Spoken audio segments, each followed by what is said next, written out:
guys. I am Megan Demori with Comic Book Resources. How are you today? I'm Good. very excited. Very nice action figure in the corner. Thank you. Thank you so much. So I wanted to start out by talking about the Suicide Squad first, because obviously Peacemaker and Harcourt are both in that film. So what were you most excited to explore with your character in Peacemaker that perhaps you didn't have the time or space to do in the Suicide Squad?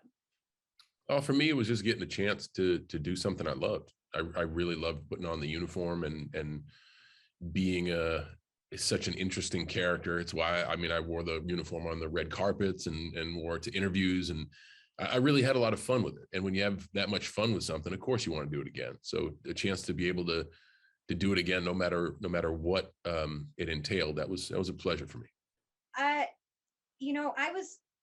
I didn't think that I was going to get the opportunity to play this character again ever. So just everything that I got to delve deeper into was a joy for me. But I think the thing that was the most fun and that I was so excited to explore was the physicality of the character, getting to learn all of the fight choreography and getting to, spend all the time with the stunt team and the fight team and the, learning how to all of the tactical training that I got and everything like that. It was a chance to meld sort of the physicality of who I am with my acting job, and it was a joy. I had such a great time. That's a really great setup for my next question, because both Peacemaker and Harcourt have these like really hardened exteriors that cover up their more sensitive vulnerabilities, I guess you could say. How did you set out to balance both sides of those characters?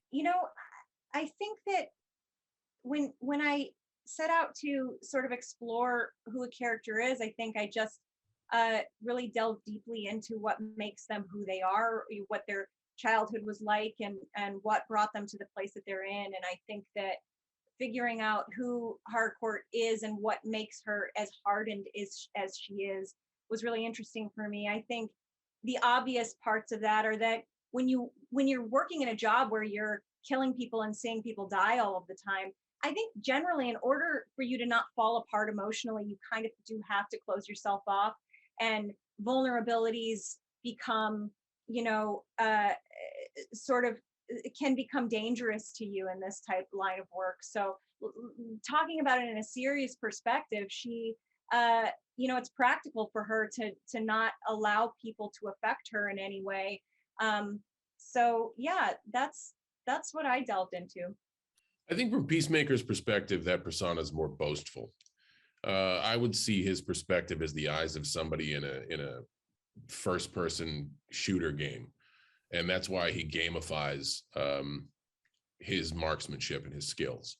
I just think he's like most loud, brash individuals. They are putting up a front to defend from people to understanding who they really are.